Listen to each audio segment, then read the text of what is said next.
We're starting the evening strong, folks. It's a holiday weekend. I am dressed appropriately. I don't know about Jeff and Shawn. I assume they're not dressed at all, but we'll leave that to your imagination. This is your TBC Weekly coming in here live Sunday night. That's right. We don't take any weeks off. We don't take days off. We bring multiple shows most days of the week, actually. So appreciate everybody joining us. Thank you for being here. Drop in the chat. Hit us with your questions, comments, and what are you doing? Question for the chat really is, what are you doing tonight? What are you doing this weekend? I know everybody's hanging out with family or getting outside probably if the weather's good in your area. What else are you doing? What are you drinking? What are you smoking? What are you eating? All that good shit. I think the weather is good, like nationwide here. I mean, I'm up here in the, in the North Midwest, and yeah, we're rocking high 70s. North Midwest, as compared to the Middle East. Yeah, it's probably really hot there. It's not that kind of hot, not that kind of heat. It's a dry heat.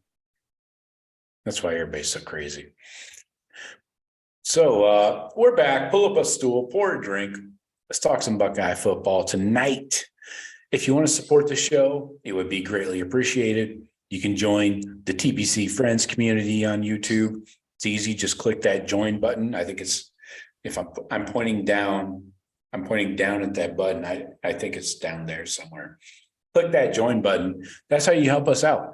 I just had to buy a new fucking computer today, a laptop, by the way, for $3,500.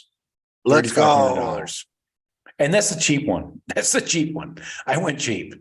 It's a laptop. It's not a fucking, monster thing with all the fans and video cards and crazy shit. That's a fucking laptop. You didn't go that cheap, bro, because I'm buying one for my daughter and I ain't spending nearly that much. Well, I got to do a little video processing. So, got to have a little speed, a little RAM. You got to RAM it. You got to have some memory, which I am losing by the day, thanks to this brown stuff. You need a huge hard drive. I know. That's what she said. I tried to buy one, but it's hard to install. You know what I'm saying? It's hard to install a new hard drive when yours is not measuring up. So let your mind take that wherever it will. We appreciate everybody joining us on this holiday weekend. Oh, first off, we got to talk about bourbon. Boom. Shawn just went through a drive-through. I'm sure you got no bourbon there, but you can't get bourbon in Ohio drive-throughs. No, I know. You can barely get alcohol before 5 p.m. or after 5 p.m. So let's talk about bourbon. Are you you got something between your legs there, Shawn? Actually, I just bought some cheap beer, not Bud Light, Coors Light, actually, just for some cruisers here. But I did wanted to bring up a one that I tried, and I don't know, Joe, maybe you heard of it. It was recommended to me at the cigar bar I was hanging out with my buddy. But if I'm getting this right, I think it was Blade and Bow. But yeah, Blade and Bow. Yeah, it's pretty. It's pretty. The guy recommended it. It was pretty smooth. Went well with a nice cigar. Nice mild cigars. That's good stuff. From what I hear, and the design on the label and stuff is just like the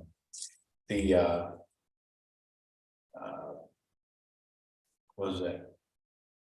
Kettle and Key. Anyway, yeah, I've heard that's good. So what do? You had that last night, or when did you have that?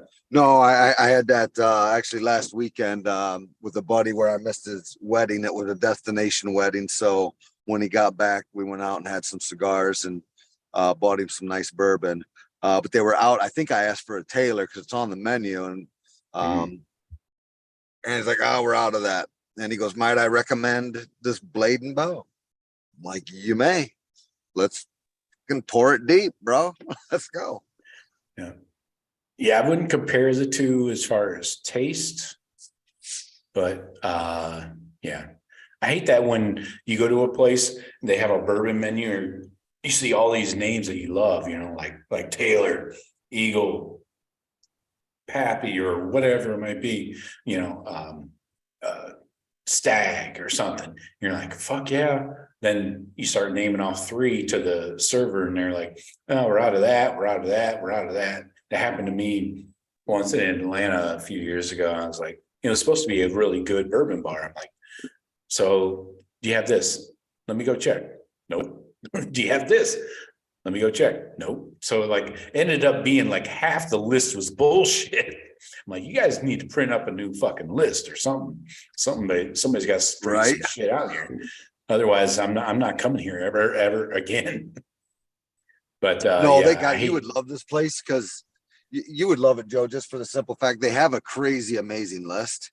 But on top of that list, if you're sitting at the bar, which I was, you look up there and there's 50 bottles that aren't on that fucking list, and amazing bottles.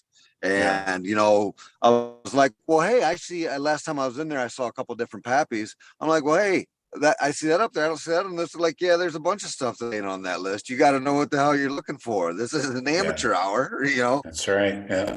They want people coming in that'll appreciate it, not just some rich guys coming in here to steal all the good shit. Right. Yeah, that's a real thing, man. People come in there with 10 dudes and just swarm on some fucking Pappy if it's on the menu, for sure. The antique collection is the one thing. I just entered a drawing. I'm sure I won't win it, but it was the entire antique collection, which is 5 bottles, I think. Then the Eagle very rare, which is a $20,000 bottle, comes in a special box and case and shit. I think I sent it to you guys years ago. That stuff is, you know, hard to find and a little expensive. And then I think the other part of it was all the Pappies. So I entered a drawing for that the other day. I'm sure it's just a scam, but I'm easily scammed by women in bourbon. But Joe, what do you pay in to get into a drawing for a $20,000 bottle? Like raffle tickets, like you got to buy? Yeah, it's a raffle. Like $50, you get like 50? Okay. 10 entries or 20 entries, whatever. Yeah, it varies. Like, that's what I've seen is $50 on those. I've seen a few of those pretty similar to what you're saying. But yeah, it's a $20,000, $25,000, $30,000, you know, basket. Yeah. So, yeah, those are. I mean, one person wins those. It's not like they're giving out a lot of those. But so Billy in the chat. What's up? Hello, Billy. Appreciate you joining us on the holiday weekend. First thing I want to start off with, do we have any bourbon? Shawn talked about his Scotch beers, but Jeff, what are you drinking over at the party there? Yeah, I'm off site from my collection. So the only thing I could find in the cabinet here was some Old Forester. So I got me a nice tall pour Old Forester. Whose dad's bar are you drinking from? Our sisters. Her sister's dad's? Our sisters. She's gotta work on that bourbon selection, huh? We got about 20 different vodkas and rums, and 2 bourbons. And the other one was it was a whiskey. I'd never heard of it before, so I just went with something I know. But put some ice on some Old Forester. It's not bad. Buddy of mine just got back from Japan, so he got that Blanton's Black Black Label for $37 over there, but it's 80 proof. I'm like, what the fuck? Why would they knock down the proof and send it over there? That's weird. Have you seen that, Shawn? I've not, but I will miss next Sunday's show because I will be on my way to Japan. Well, watch out for that 80 proof shit. I will. I'll probably staying at a different hotel. The old hotel I stay at is booked up, but upstairs on the top floor they had a killer bar with a ton of good whiskey, a lot of Japanese stuff and whatnot. And that was booked this time. So they built a new DoubleTree. DoubleTrees are pretty solid. So I'm hoping for a similar type of setup there. What's a DoubleTree in We'll see. Japan compared to a DoubleTree here? I don't know. I'll let you know when I get back. Okay. I was just curious. But the place that I love that is badass is an ANA Crown Plaza. Okay. And that's in a Crown small Plaza. town in Japan, not Tokyo. All right. Yeah, and my friend also sent me a photo of they had a 4-liter bottle of whiskey, like they're selling off the shelves in stores. 4 liters, man. That would shorten up the number of trips I had to take to the liquor store. Geez, that's a big ass bottle to put in a cabinet. You know, I mean, you got to get a specialized cabinet to fit all that. Yeah. Remember when Coke used to do the fucking 3 liters? And we're like, fuck, this thing's huge. Oh yeah, I remember that. Here's 4 liters of fucking whiskey. Good thing it's in plastic. I wouldn't be able to lift the fucking thing. They love that Suntory cheap ass whiskey. Yeah, I don't remember what the ones he sent me were, but it wasn't the Suntory. It was I got it right here. It was Royal Oak,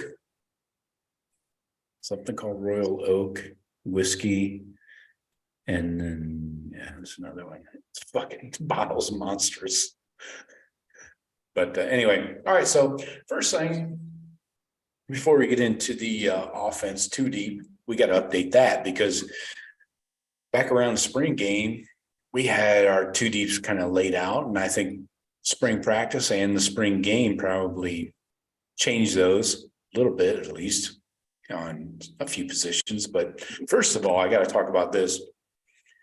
Will Ferrell is in talks to star as John Madden in a new movie called Madden. This came from Front Row Sports. They released this statement that Amazon has a new film based on John Madden, and Will Ferrell is going to be John Madden. How do you guys feel about this? Thumbs down immediately. Why is that? I don't see it. Like I don't see Will Ferrell being able to be like Madden unless he's putting a twist on it with the comedy.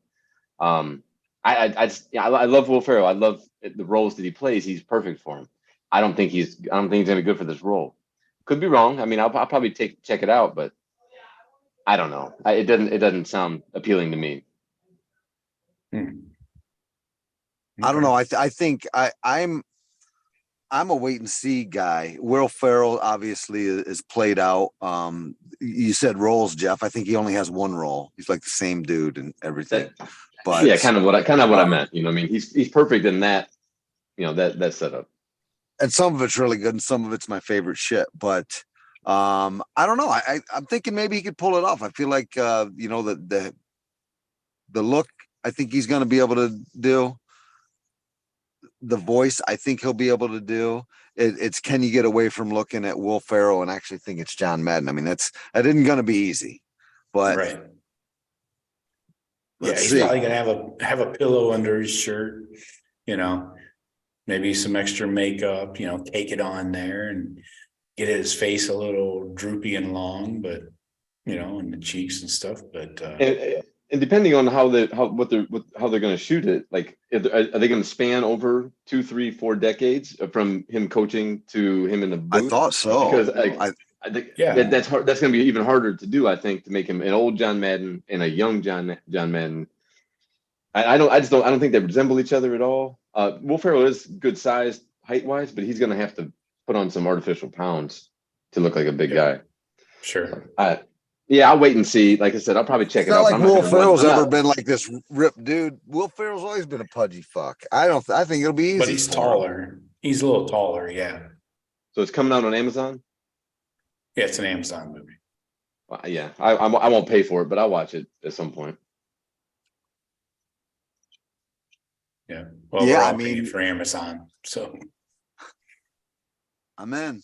Let's see it, Will. Don't fuck it up, man. yeah, I think it'll be good. We'll see if he can recreate a lot of those Maddenisms, the doinks. Problem and, is stuff like that. It's going to take a really good director, to Yeah. get this right. Because some of the stuff that we've seen are, amazing. Like a Hoffa or shit like that. And those guys do amazing job acting, but they're also directed like crazy well. Those are just great movies. And if you get some fucking B director on this shit, Yeah. no matter how good Will does, everyone's gonna be like, fuck that. And the writing, I mean- the writing is key. So, Yeah. What's up, Tyrone? I see you in the chat. Billy says Frank Caliendo. Yeah, Frank's impression Well, that'd be of John Madden's really good. It's the most accurate one that I've ever heard. Yeah. and he's And he- fat. And but he's short. He's like short, fucking yeah. 5'6", 5'7". You know what I mean? Yeah. Yeah. I don't know if you can create a movie out of that, dude. You got to do 90 minutes of that. That's Yeah. tough. That's fucking tough. Without making the joke, like without it being comedy. Like you can't make a Madden movie and make it a comedy. But yeah, Caliendo they probably looked at him, I'm sure, but he's just like size-wise, it would look way too different. And the other thing with Caliendo is he's done so many impressions of so many people. You're going to think that it's John Gruden at some point, Morgan Freeman. Morgan Freeman. Yeah, you're going to think it's like 30 different dudes at some point because he crosses the streams. You can't cross the streams, Jeff. Yeah, don't cross the streams. That's rule number one. He ain't got the length. No, he doesn't have the length. No. My wife makes me watch Ghostbusters like once every week or two. And so Really, anything I can relate, anything I say usually relates back to that. So yeah, don't cross the streams. Anyway, so let's get into our two deeps. Sure, it'll be a couple years till we see this Madden movie out. Updated two deeps. I think most of the positions we shouldn't argue about as my voice goes up and cracks and bourbon kicks in and ices it back down. I don't think we'll have too many arguments here, but we're going to do, I think the wide receiver two deep could be challenging, especially after having a few guys leave, two guys anyway. New guys coming in, some guys impressing in spring, getting reps with the ones. O-line, got a couple of positions up for grabs there that have not been solidified. So let's jump into it. I think we're going to try and go till 9. I tell my wife every week that we're going to go till 9. And then, 90 minutes later, it's where the fuck are you? So maybe this week I'll actually follow through. What are you gonna do? Leave? Yeah, she's there with you, right? She doesn't leave the condo or townhouse or whatever, right? No, yeah. Just from the other room, she's like, it's time. No, she doesn't do that. But she's watching TV. I put a movie on. She's like a child. I put on a funny movie. We're set. But eventually that wears off like any good child. So let's get into our two deeps. Or we can just hang out and shoot the shit if you want. I don't care. You guys want to just hang out and talk? We can talk. Yeah, I'm gonna relax. I'm gonna kick back. I wish I had a footstool in here. What did you say you were drinking, Joe? Oh, I got, so I'm in my spring cleaning phase still, which has bled into summer. My bar cleaning, I am knocking off a bottle of Willet right now. Because that bottle is obnoxiously large. It doesn't have to be that large.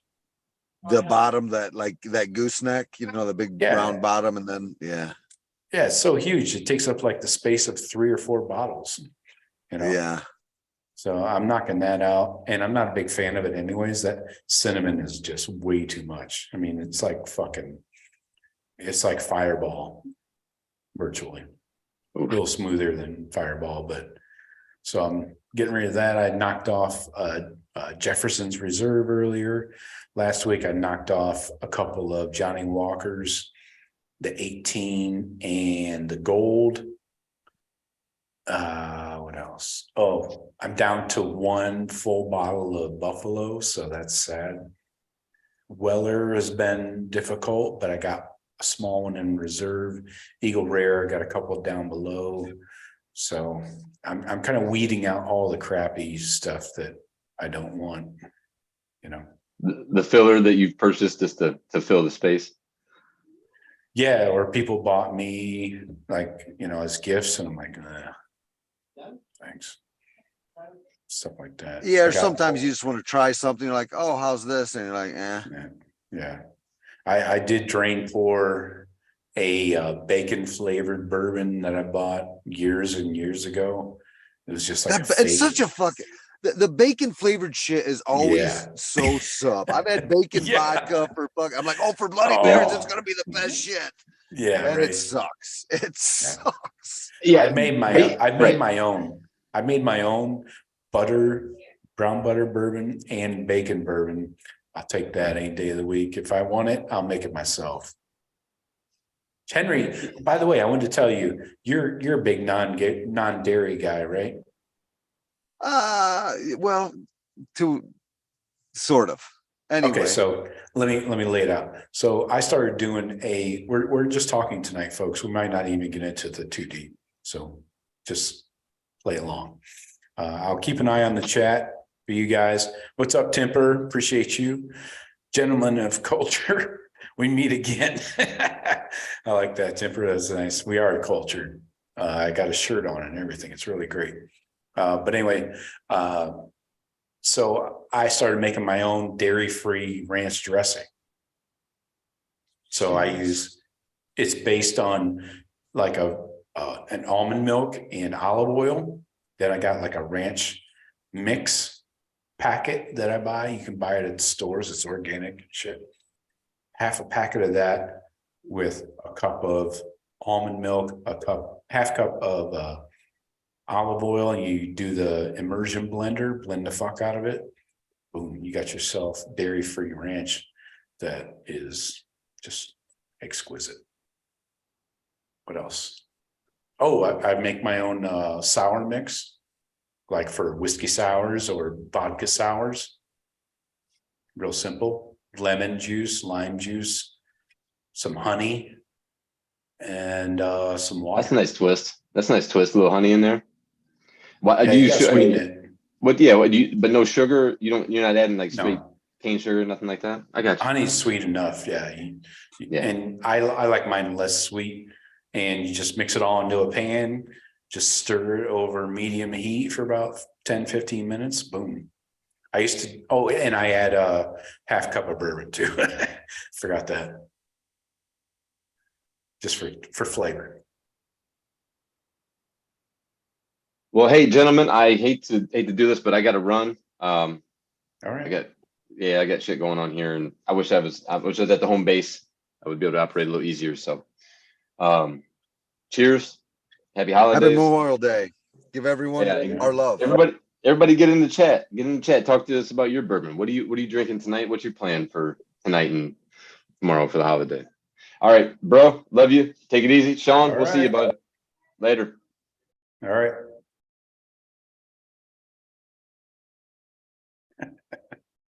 All right, Henry. It's up to you now.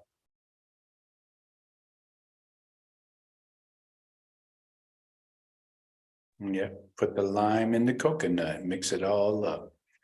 Yeah, I I'm back. I appreciate dropped that. off there for a second. All right.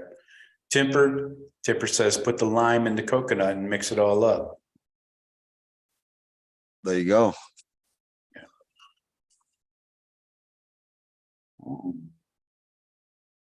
Yeah, this is going to be a relaxing show. What are you doing? You want to get into it too deep, or how are you feeling? I do need to say before you answer that, I have an awesome show coming out tomorrow on the Buckeye Blitz. You will need to watch it on YouTube because it's video. I have a video breakdown of every throw by Kyle McCord in the spring game. So I took that video and I'm talking right next to it. So it probably doesn't work on podcast form. I do a mediocre play-by-play for each throw, but you can see for yourself a lot of the things like pass protection was shoddy at best. And yeah, I'm gonna want to watch this. I look forward to that because I know that you kiss his ass so much, and probably when I watch it, I'll bet there's 10 to 20% of plays where I'm like, bullshit. You say the line broke down, and I say he shit his pants. No, I think I call out when he made bad throws because there was at least 2 or 3 where he threw it into coverage and the DB just dropped it, or 2 of them I know were CJ Hicks. He just flat out dropped them. Others were drops by the receivers, but yeah, I think I play it fairly down the middle. All right. Kyle. I'm not gonna S and his C. He's fucking simping for. I'm not S-ing his C. Simping for fucking McCord. I am a fan, and I do think he is the answer, but I will say that I feel like I'm fair. We don't have anybody to compare. We don't have video of Devin. I would do a Devin episode of all of his throws in the spring game if it were available, because I really want to compare the two fairly. But so I just went with all of Kyle's throws and talked about them. So it's a different kind of show. It's not the usual. It sounds interesting. I'm gonna check it out. Yeah. Tipper asks, is anybody barbecuing at 8:30 at night? Oh, no, he's talking about in general. Like, did you barbecue this weekend? Are you doing that? Oh. And to answer you, I actually barbecued yesterday. On Saturday is kind of a Memorial Day barbecue. Some burgers, some brats, that type of stuff on the grill yesterday, because I was traveling down to Ohio today, and then tomorrow on Memorial Day, I've got a little thing for a graduating daughter. So Right. my grilling's done, but I did. Yeah. Nice. So who's cooking tomorrow? No one's cooking. Oh, okay. That's the Catered thing. Yeah, affair? just yeah, Black tie. we're here in Tiffin, we got some pizzas, we got some pasta, we got some Oh, Chinese. There's a little some hand pasta salad and some other the egg rolls my mother-in-law makes that are amazing. Oh yeah. And some other stuff, but Nice. A variety. Yeah. You got a little buffet there. oh yeah, it's gonna be delicious. But then I've got to Nice. drive back to Michigan, so it's probably gonna be a just food, no drinks other than water. Yeah. And smoking. No? Yes? Maybe. Will it? If you will Yeah, it, it is Tipper- not a dream. That's right. Tipper says, give him a chance. I assume you're talking about Kyle. Yeah. Tell Shawn that. I think that was meant for you, Shawn. Give him a chance. Give him. I do give him a chance, but fucking you guys chance. overlook my boy Brown like he's some kind of bitch. And again, I don't know how many times I have to say it, but I'll say it again.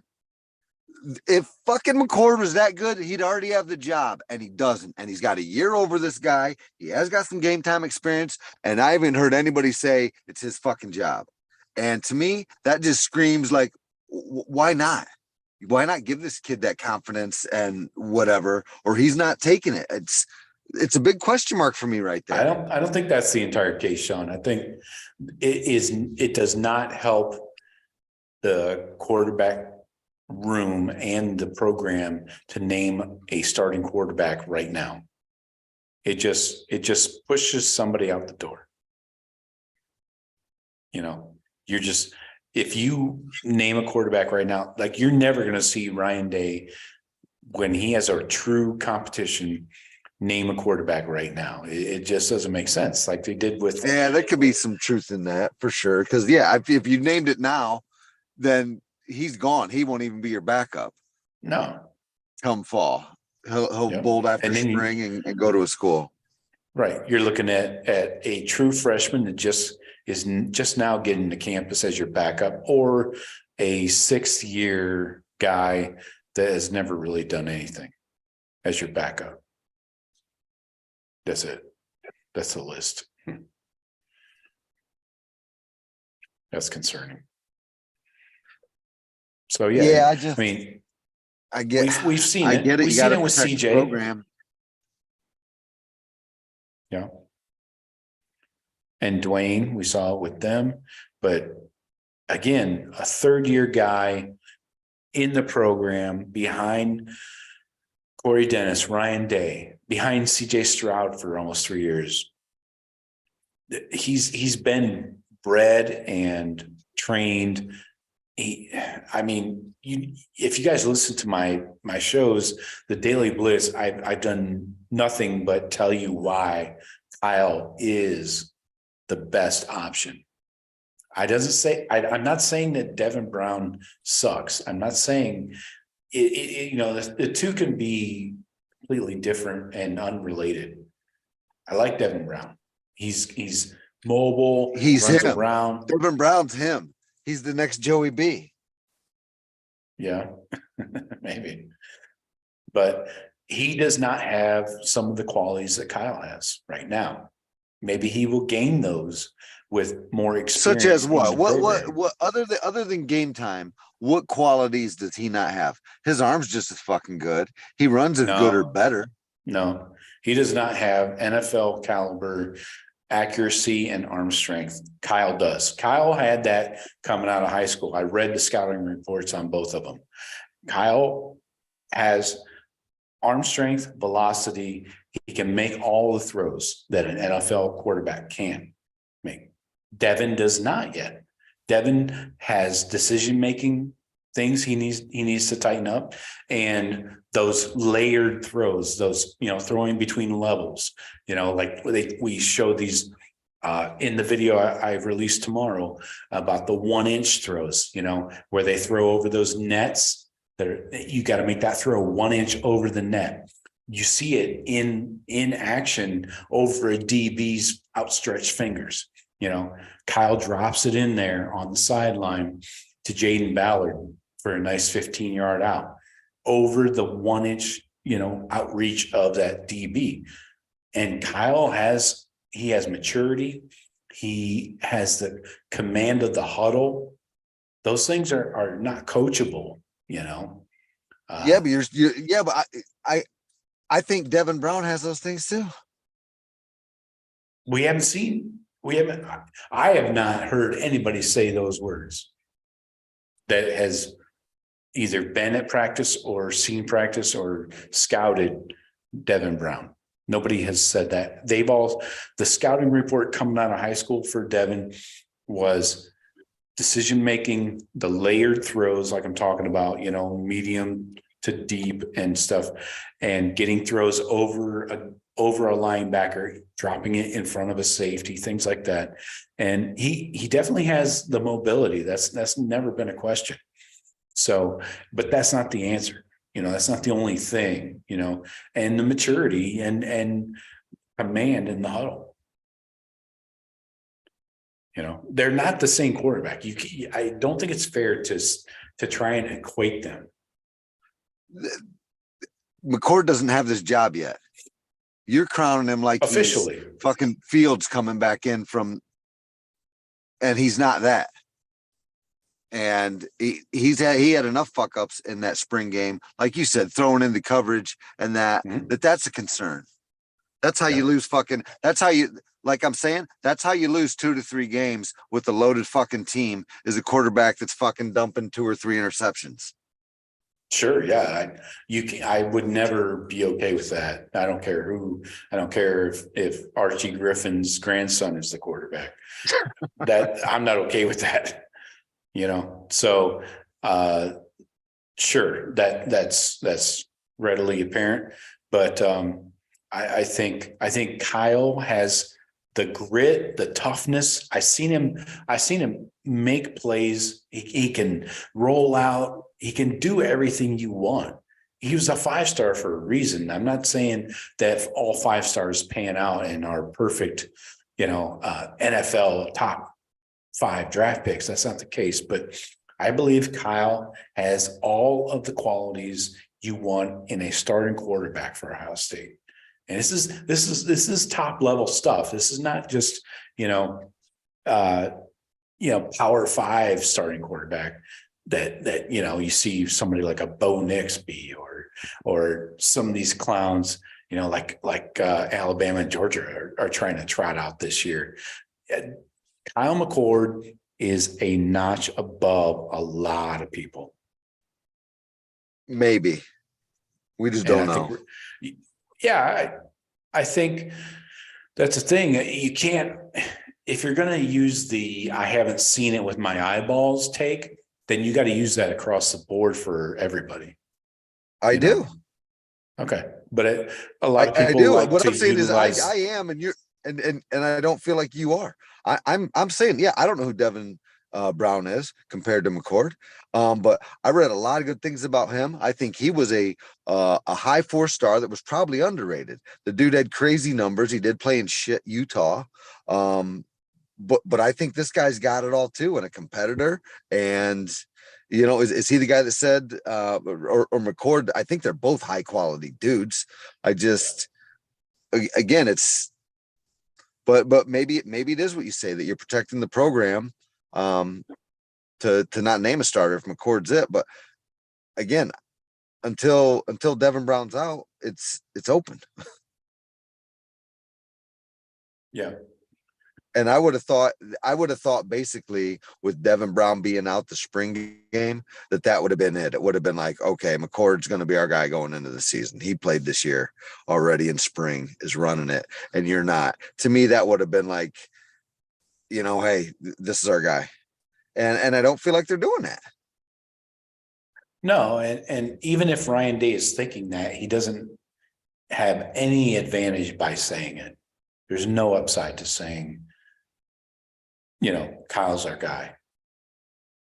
It just wouldn't make sense. So even if he's thinking it, even if he could have this planned out, and I wouldn't be a bit surprised if Ryan has this planned out, that Kyle's the guy. I mean, I think Devin would have had to be something extraordinary in spring ball and really steal the job, or Kyle would have had to really shit the bed in order for them to go to Devin. We got some comments coming in here. Buckeye Bob in Seattle, he is back. Appreciate you, Buckeye Bob. We got Temper. Temper says, I don't think Bennett or McCarthy are that good, but they win. Yeah, because of the talent around them. They're not going out there and winning games. I mean, they're game managers, in my opinion. McCarthy burned us on some arm punts, against them last year, where guys got roasted. But then Temper also says we got Brown for his mobility. Yeah, but he does have a good arm. He has a lot of ability. He's not a 4-star just for the shits and giggles of it, you know. He's not just a 4-star. He was 42nd player in the country. I mean, he's a fucking stud. Exactly. Yeah. I'm not. See, again, I'm not shitting on Devin Brown. You like to paint this as a black and white issue. It's not. It is. I believe Kyle is the starting quarterback because of his experience, time in the program, his qualities he's bringing to the table. Devin is not developed yet. You know, He's been there for 2 years. Barely 2 years. Kyle's been there 3. So it's a big difference, Shawn. I'm telling you that. It's a big difference. And the coaches, if they really thought one person was above the other, they're not going to tell us anyways. They're not going to tell us right now. They're not going to make that call. And they would be. Why? They tell us in every other position. Yeah. Quarterback's a little different, I would say. I got a couple more messages here in the chat. Tipper says Brown was a 4-star, McCord a 5-star, neither superstar. Okay. Nobody's a superstar yet. I mean, I'm not saying that anybody's a superstar either, you know, regardless of rankings out of 24/7. Buckeye Bob out of Seattle says Mac Jones and Stetson all we need. I think we need a little more than that in this offense. This is not a run focused offense. It's not a game control, ball control offense. The routine plays that Ryan Day talks about, you got to make the routine plays routinely. Those are the passes that an NFL quarterback makes, you know, simple throws relatively. And the offense is schemed around making those throws easier on the quarterback, whether it's crossing routes, you know, out routes, you know, deep posts, deep overs, whatever. The offense is set up for success for quarterbacks and receivers both. So I don't think a game manager like a Mac Jones is different, I would say, because Sark was his OC. Stetson had Monken, and they did get some good plays, some big plays against us, but they're not a quick strike, big play offense. You know, they're not a big play offense because Stetson Bennett does not have a great arm at all. He's not going 60 yards up top to somebody. But Kindholes is a 4-star to answer Timper's question. And we're surrounded by talent. Yep, that's what Ryan Day has reiterated in the spring, that the surrounding cast does not require a quarterback to be like superhuman. That's his word.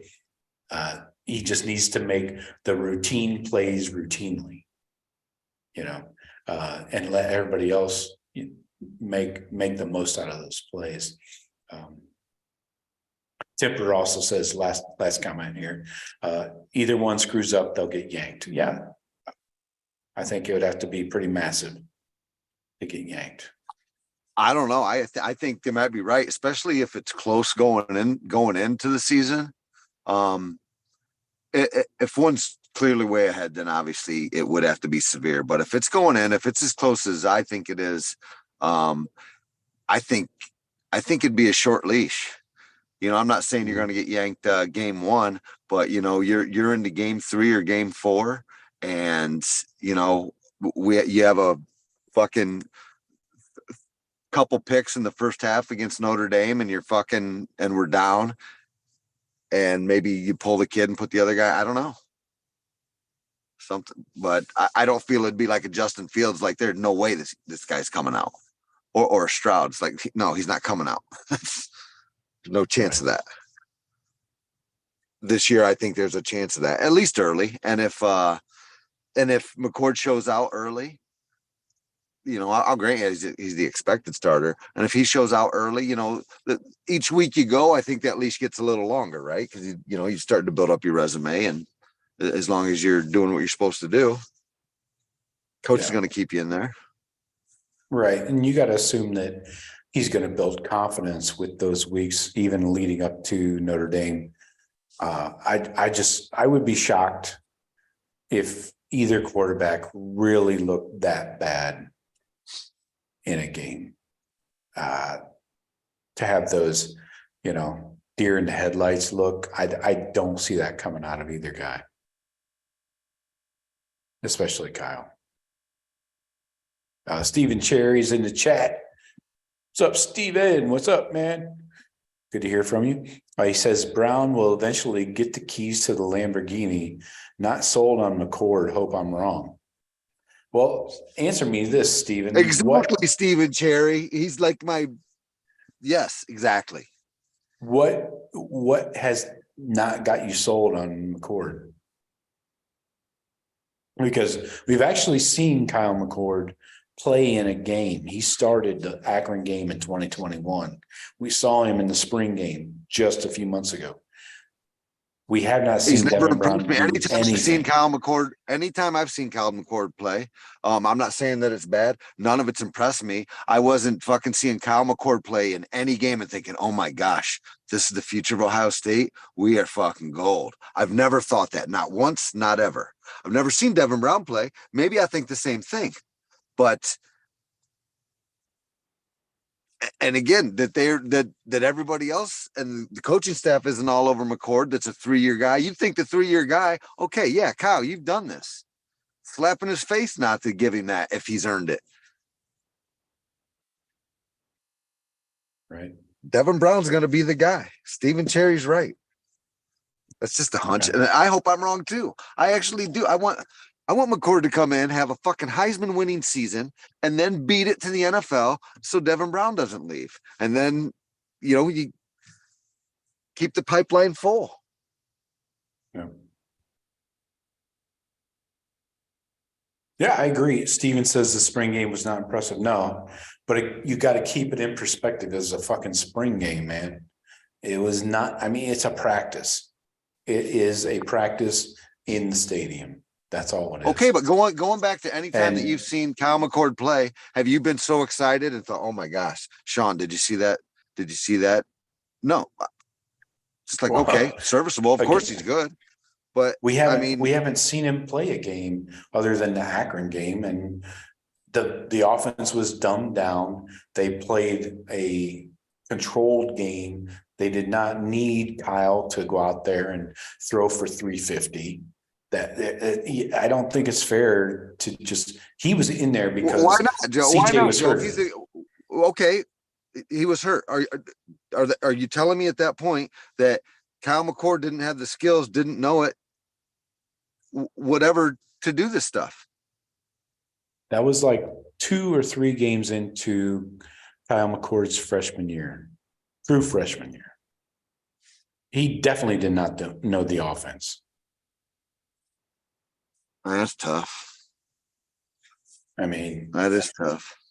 You had Travion, you had Mayan. They ran the shit out of the ball against Akron. What else do you need to do? But still, I would think, all right, show me some flashes, kid. I think he did that in the spring game. It's ups and downs. It's, he had big moments in the spring practices that we didn't see in the scrimmages. I just think he has all of the shit that you want out of your starting quarterback: toughness, grit, I love this word, moxie. Nobody can ever define it, but I think he has that moxie that, he's going to stand up square jawed,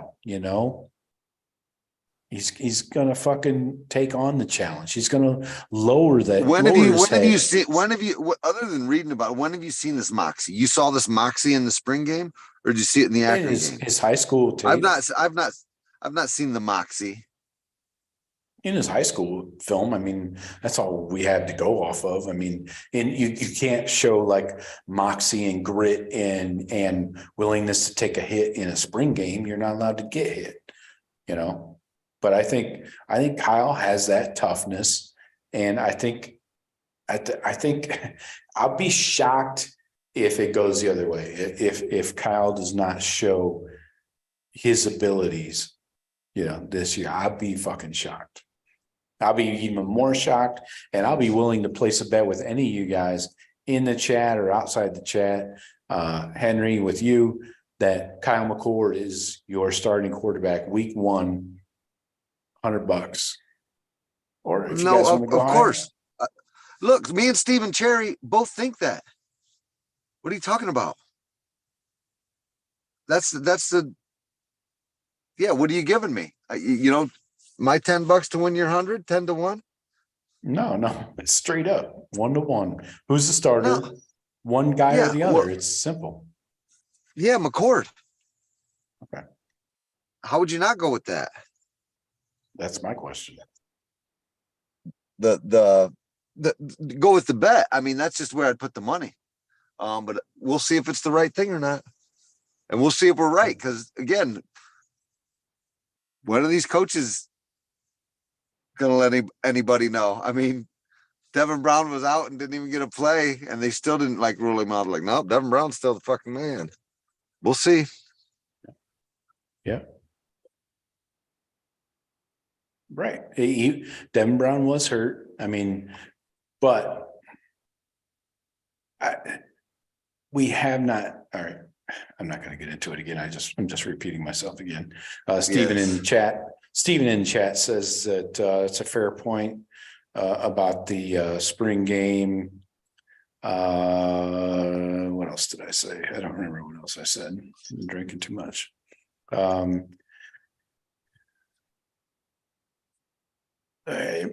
Temper says that Kyle McCord 1 year, then Brown for 1 year, then Aaron Nolan. That's an interesting take. Now that's something to argue about. I love Temper that. also, yeah. Or let the other kid go for a year and then Nolan. I don't care. Right. I don't know. I can't see both quarterbacks jetting after 1 year. That's the thing. 1 It's so year hard each. to be one and done. Yeah, everybody's one and done. Dwayne shouldn't have done it. We can all agree to that. He was not ready to go 1 year and done, even though he was his third year in the program. 1 year as a starter, he was not mature enough. And unfortunately, RIP Dwayne, his first year in Washington showed that. But yeah, maybe a 1 year and transfer. I could see that for some guys, if somehow they're getting the guy behind them is taking them over. I could possibly see that if like an Aaron Nolan took over for Devin Brown after 1 year, like Devin Brown's a starter after McCord. Devin Brown, whatever, it doesn't matter what year it is. But if Aaron Nolan beats out Devin Brown for a starting job when they're both there, I could see Brown definitely jumping ship. It makes sense. Steven says that I don't dislike McCord, but seriously shouldn't anoint QB1 earn it. Right. And that's what they're right. doing. And obviously they're doing that. I don't, we're the ones anointing. I'm the one anointing. Joe's the Kyle one McCord. anointing. That's right. And I'm making all the calls. I have Ryan Day on speed dial. I have a text message conversation with him daily. He checks in with me to see what's going on with the program. I don't check in with him. He wants my input more than anything. So that's obvious. I thought everybody knew that. Did I not explain this before?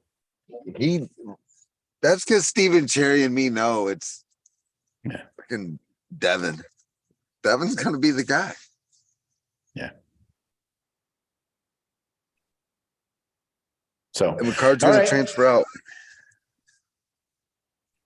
He probably will. Yeah. I think you definitely have to put an air tag on whoever loses that battle, because they're definitely moving on. Just my opinion. Yeah, I would think.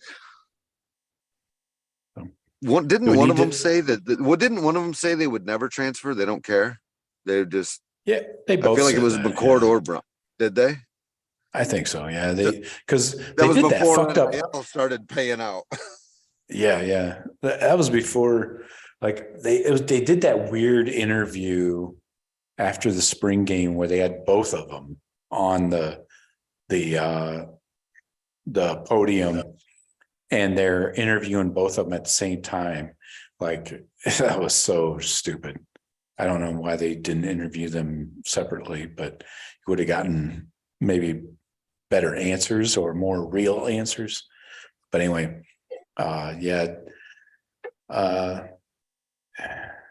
it's going to be interesting. I just don't want you guys to be all surprised when Kyle wins that job, and they probably announce it, I would say 2 or 3 weeks before the first game. They won't wait till the week of. They're definitely not doing a two quarterback system. So anybody who has delusions of a 2 quarterback system this year, put them to bed. That is not happening. I would agree with that. You want to talk any other offense too deep issues? I mean, all we got are really right tackle. I think Josh Simmons, the transfer, makes himself a solid candidate for that right tackle job. You got anything there? You got Tegra and Zen. Oh, great. Fucking fireworks are going off. You got Tegra, Zen, and now Josh Simmons, the transfer from San Diego State. So do you have a lean there who you think might take that job? I mean, I wonder if that transfer coming in is going to get that job. I don't know. I haven't heard enough about him, but it seems like when we bring those guys in, we bring them in to play, whether it's a Jonah Jackson or, I don't know, maybe it is just for depth, but that guy was pretty good, right? I mean, a solid player. He'll be a second-year guy. He started all 13 games for San Diego State, and he did have some penalty issues. So if you can clean that stuff up in practice over the summer, and then you got fall camp, I think he might be the guy, honestly. He has more experience than anybody else. He has more experience than Josh Fryer at left tackle. So, but is that why he left? I mean, like he's a good freshman. And we saw him and said, "Hey kid, let's get out of that San Diego State. Why don't you come to the big time? We could use you." And I mean, if he's that guy, then I would think it would be him. And it's, to me, the guard's a spot you can do that. Well, this is tackle though. Oh, that's for tackle? Right tackle. This is where we got like a 3-man competition going now. And the penalty thing on him, if you're talking about, I mean, the kid was probably playing, that level of football at 18 years old at D end, or I mean, tackle going against D ends. Yeah, you are going to have some penalties here and there, some holdings, some hooks, and Yeah, sure. But takedowns, tackle. Ooh, I want to see the tape. Mm-hmm. To me, that'd be tough, or this kid's really got it. And we saw it, and that's why we're like, hey, there's this really good kid that no one knows about in San Diego State. Fucking let's get him. Well, Justin Fry had him at a camp at USC or UCLA as when the kid was in high school, and the kid wanted to stay home close to his San Diego area. So, Fry saw him as a high school kid and then kept tabs on him, and they kept in touch. And really, I think this is a Justin Fry kind of connection. And Fry's a really good fucking O-line coach, man. I'm telling you, he's going to turn this O-line room around in the next year or two. This is going to become a strength and not a liability of Jags, So We'll see what happens there. But I think Josh Simmons, if nothing else, he at least adds depth, like quality depth, which we don't have right now at either tackle position, Right. Yeah. Robert, problem. Buckeye Bob out of Seattle. Appreciate you, Robert. You just made one of my points. That high school teammates would help me. He's speaking as Kyle McCord, having Marvin Harrison. Yeah, I think anybody having Marvin Harrison on the other end of your throws is probably an upside. And having that high school connection is good too. Please check out tomorrow's Buckeye Blitz. I'm telling you, you see that high school connection, but also you see some other throws that not every quarterback in the country can make, and probably not even the top 20 in the country can make.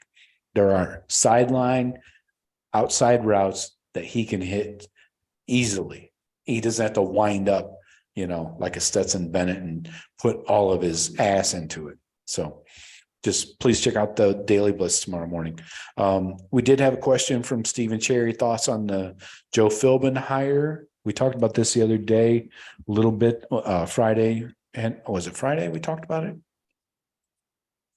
I did I get on that one? I don't think so. I don't think I made that one. Maybe it was Wednesday. But I saw that was one of the topics though. Yeah. I think it's a huge hire. I think it's a big deal. I do too. I didn't get to chime in on that, but yeah, 100%. I looked at his resume and holy shit. And to have another guy again, we're just inside there. How are we getting all these guys? Laurinaitis and this guy, and who's the other guy that we got that's a beast? That's not even got a coaching job. He's like an analyst or something. Got like 3 of these guys that are amazing. We must be paying a ton. Can we get some of that money to the players and get this recruiting just land a couple more of these top guys? Because we're landing coaches. I mean, the coaching staff is getting ridiculous, and analysts and whatever they are. Now the analysts aren't allowed to. The analysts are only allowed to like watch film and stuff, or what? They're limited. What's their role? What are they legally allegedly allowed to do? They're allegedly limited. They're not supposed to be on field coaching. Not supposed to be. I'll say it again. Not supposed to be, but they all do. They all do. Multiple coaches have said this, and it's impossible to get busted for it by the NCAA. So these analysts are helping coach guys. That's why Joe Philbin is an O-line specialist. That's his origination. He was Kurt Ferentz's first O-line coach at Iowa back in like the late 90s. Yeah, that long ago. So if Kurt Ferentz is hiring him as an O-line coach, and then he moves on to the NFL. That was his last job with the Cowboys. He won a Super Bowl ring at the Packers. He was OC and O-line there. So O-line is his specialty. So I see it as kind of a replacement for Kevin Wilson. Kevin Wilson was also an O-lineman that played, coached O-line, coached offensive coordinator for Oklahoma, Northwestern. So it's basically. Why you think Wilson's out of here? Wilson's already been gone. He's at Tulsa. Yeah. So. I'm saying. Yeah, Heartline. Heartline's Yeah. So, and that's the other thing is Brian Hartline played for Joe Philbin at Miami from 2012 to 2014 for the Dolphins. Oh yeah. So he was the head coach then when Hartline was still there. So now Hartline is the OC. So now he has a trusted resource he can go to on staff that can maybe help guide him. He can go to with questions. I think it's a huge thing for everybody. And mostly, I guarantee Heartline had a huge say in that, and they asked him like, "Hey, this was your coach, man. Should we hire this guy?" And I don't think they would have unless Heartline gave him a glowing review. Like, oh yeah, this will be huge for us. Exactly. So yeah, I'm Exactly. excited about it. Right. And we needed some help with O-line coaching, and, Fry, if he's out on the road, he needs people that are going to be there in the facility, working with the players directly. So this helps fill that. And, just being an extra pair of hands, a quality pair of hands, I would say, with his experience and shit, So I think it's a great hire. It's a home run hire because you see Nick Saban hiring guys like Bill O'Brien, who has played or coached in the NFL as well. You see him bringing in, Lane, Sark, all these guys with extensive experience, not just in college, but in the NFL. So, I think it's a great hire, and it's about time we start bringing in some NFL experience, So, Yeah, I mean, it's not going to hurt. And like I said, if I guarantee Heartline had to be the driver of that or give a big time up. If there was any question at all, there's no way that Day would have brought this guy in because Heartline's his guy now. And so, yeah, no, it's good. Yeah. One last question we got here from Stephen Cherry. Curious, are you guys content with Coach Mick, or does strength and conditioning need a new voice? That's hard for us to judge. We're not in the weight room. Mick to me is an all-timer. He's like, Coach Johnson. But he's not that old. He's been around a long time. He's been around a long time, but he's not that old. He's not. Yeah. I know he's not old like that. But I think he's built up enough credibility that even if it isn't up to par, the last 2 years, and maybe Day doesn't drive him like Urban Meyer did. Who knows? But Mariotti, he still deserves some grace, I think. And I don't know. We'll see. I mean, looking at those Michigan games, we played like bitches. We got fucking outmanned. And I'm assuming that's why they're fucking saying it.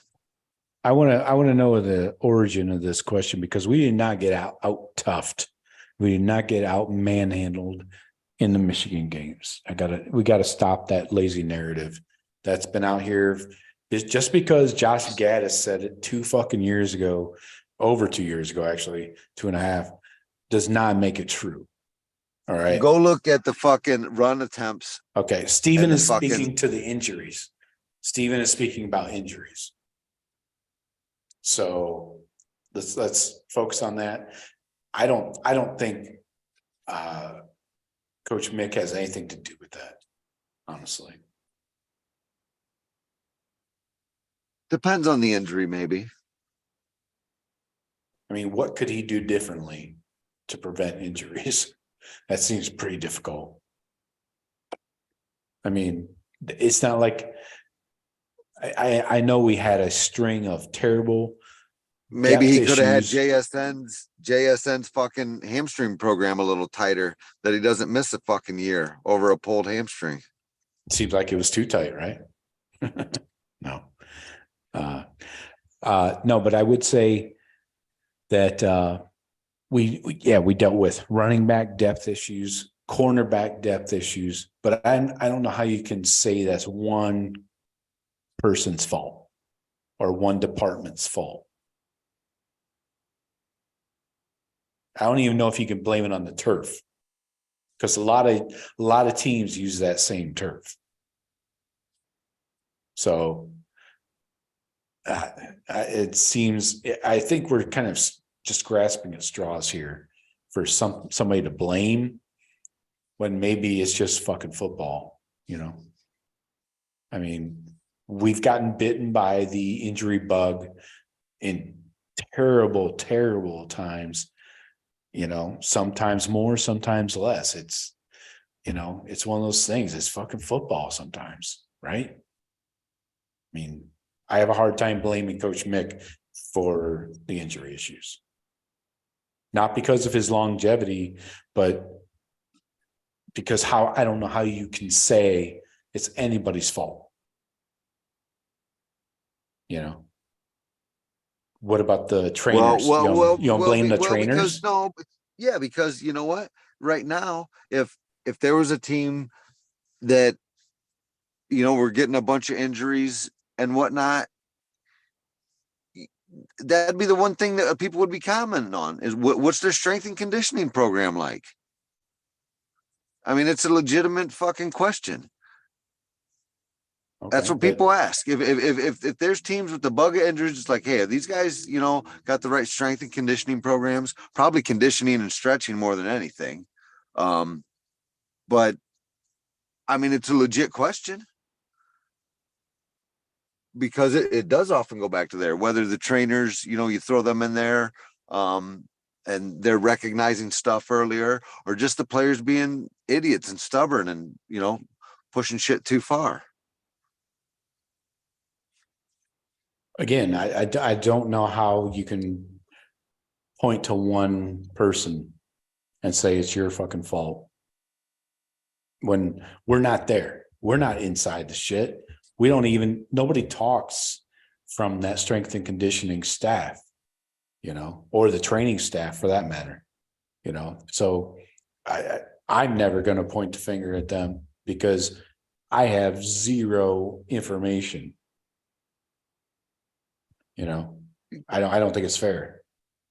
I mean, we do have information about depth charts, who's better when we see it on film, stuff like that. We don't see film of them in the training room or in the weight room. So I can't say, no, I'm not seeing their workout regimen saying, oh, this is way off. This is a problem that I can't. If anybody's trying to make that assumption, you're just guessing. You're just throwing darts at a dartboard, in the dark. So, yeah, I don't agree with that. I'm never. Well, I don't even think that. I don't know, a little bit again that secondary, but the injuries to me have not been Ohio State's problem the last couple of years. Injuries aren't these injuries held us back. I'm not under that impression. So, I mean, like injuries aren't a concern for me, on that level, really. Yeah, it sucks to have them. I mean, yeah, we were down to a freshman running back and a transfer running back. Sure, that sucks, but a lot of teams go through depth issues. Corners, same thing. We had two corners, our top two corners went down. We had to start freshmen against Wisconsin. That happens, I don't think it's fair to try and just blame, the strength staff when you're just guessing.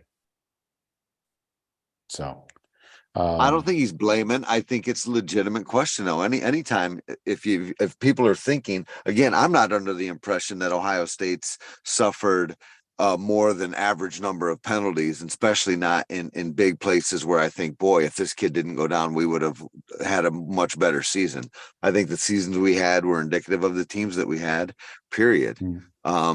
And, a lot of those kids stepped up and played at a pretty high level when called upon. Maybe not great like the people that were down, Henderson and some of that, but, I think we were who we were.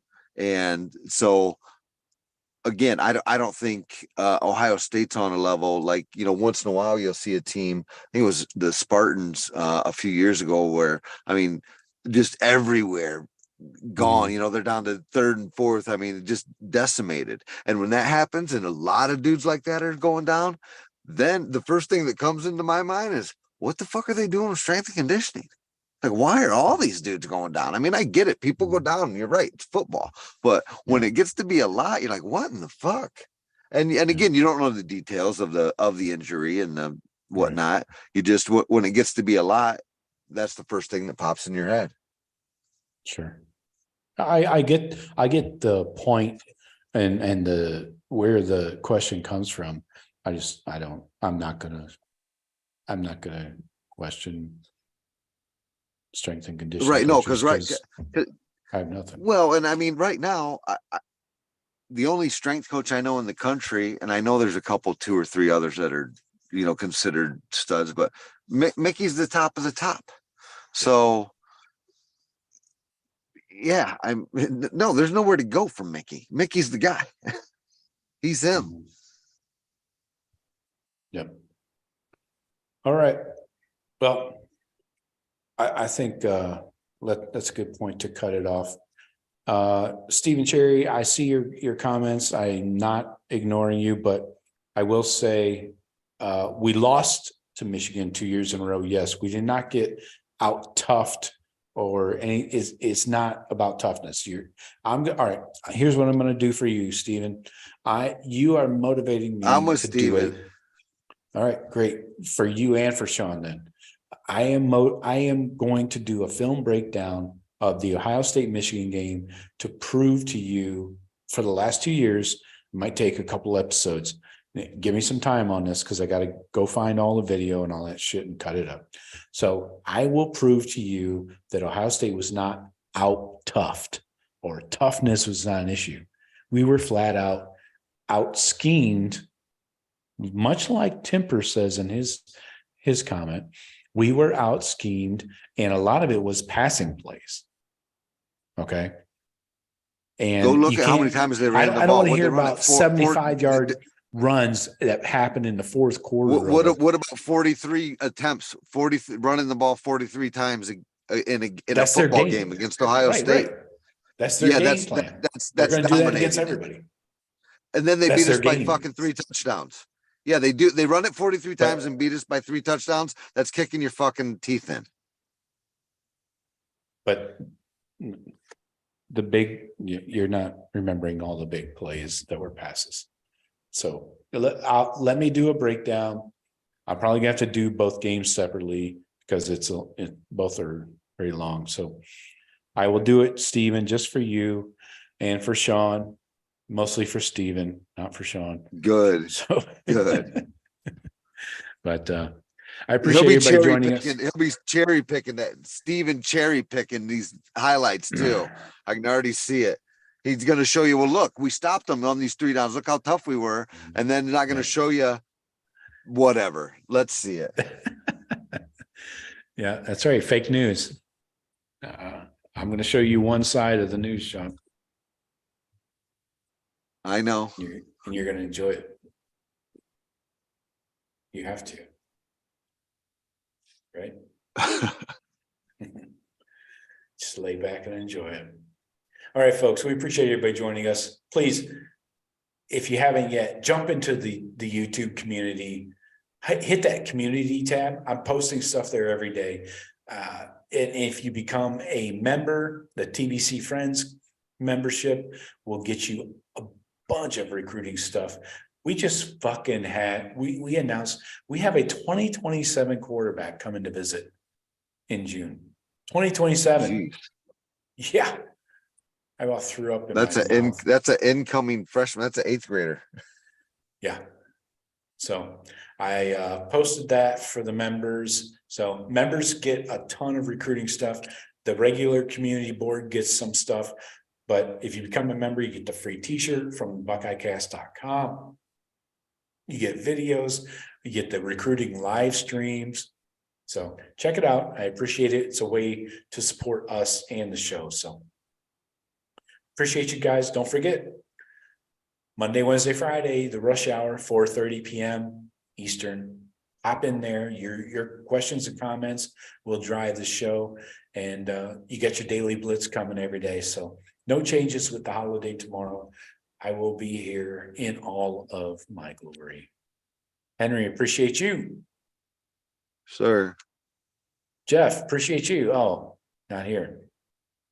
Later, bro. Talk to you, bro. All right. Have a good one. Have a good holiday. Congrats to the graduate. Go Sparty. Go Bucks.